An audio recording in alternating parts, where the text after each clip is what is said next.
Hello friends, welcome to my channel. ఈ వీడియోలో most awaited movie Pushpa 2 నుంచి రిలీజ్ అయిన ఫస్ట్ సింగిల్ రివ్యూ గురించి అయితే మాట్లాడుకుందాం.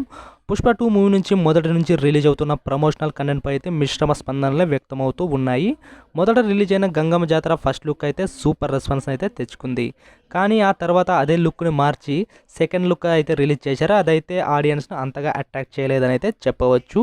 ఇక మొన్న రిలీజ్ అయిన టీజర్ అయితే ఫ్యాన్స్ను ఖుషి చేసినప్పటికీ సినిమాపై అయితే భారీ హైప్ని అయితే అది క్రియేట్ చేయలేకపోయింది. ఎందుకంటే రిలీజ్ చేసిన ప్రతి మెటీరియల్ నుంచి గంగమ్మ జాతరని హైలైట్ చేయడంతో రొటీన్గా మారి ఈ సినిమాలో గంగమ్మ జాతర ఎపిసోడ్ తప్పితే ఇంకేం లేదా అనే విమర్శలు అయితే వినిపించాయి. ఇక ఇప్పుడు రిలీజ్ అయిన ఫస్ట్ సింగిల్ అయితే మ్యూజిక్ లవర్స్ని అయితే అంతగా అట్రాక్ట్ చేయలేదని అయితే చెప్పవచ్చు. ఈ సినిమా మ్యూజిక్ డైరెక్టర్ అయిన దేవిశ్రీ ప్రసాద్ నుంచి అయితే తనపై పెట్టుకున్న మొత్తం అంచనాలను అయితే అతను ఏమాత్రం అందుకోలేకపోయాడైతే చెప్పవచ్చు. లేదు, దేవిశ్రీ ప్రసాద్ సాంగ్స్ ముందు యావరేజ్గానే ఉంటాయి, ఆ తర్వాతే స్లో పాయిజన్లా ఎక్కుతాయి అనుకుంటే అది ఖచ్చితంగా అయితే పొరపాటే. ఎందుకంటే దేవిశ్రీ ప్రసాద్ ఇప్పుడు నేషనల్ అవార్డు విన్నర్, అది కూడా పుష్ప సినిమాతోనే వచ్చింది.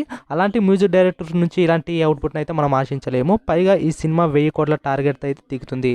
1000 కోట్ల టార్గెట్ కొట్టాలంటే ఖచ్చితంగా ఇలాంటి ప్రమోషనల్ కంటెంట్తో అయితే సాధ్యం కాదు. పైగా దేవిశ్రీ ప్రసాద్ యొక్క గత టైటిల్ ట్రాక్లైన గబ్బర్ సింగ్, లెజెండ్, జల్సా, కింగ్, వీరయ్య స్థాయిలో అయితే ఈ సాంగ్ అయితే లేదు. పైగా ఈ సాంగ్ అయితే రిపీట్ వాల్యూ అయితే అస్సలు లేదు. పుష్ప మేకర్స్ ఇప్పుడైతే జాగ్రత్త పడాల్సిన అవసరం అయితే ఉంది. నెక్స్ట్ కంటెంట్ అయినా ప్రేక్షకులు తన వైపు తిప్పుకొని అయితే వాళ్ళు చేసుకోవాలి. లేకుంటే మొన్న భారీ అంచనాలతో వచ్చిన సలార్ సినిమా ఫస్ట్ డే అయితే 175 కోట్లు కొట్టింది. కానీ ఆ తర్వాత 600 కోట్ల కలెక్షన్లు అయితే దాటలేకపోయింది. పుష్ప మేకర్స్ అయితే ఇప్పుడు జాగ్రత్త పడకపోతే వీళ్ళకు కూడా ఇదే ప్రమాదం ఎదురయ్యే అవకాశం అయితే ఖచ్చితంగా ఉందైతే మనం చెప్పవచ్చు. ఓకే ఫ్రెండ్స్, ఈ వీడియో నచ్చినట్టయితే లైక్ చేయండి.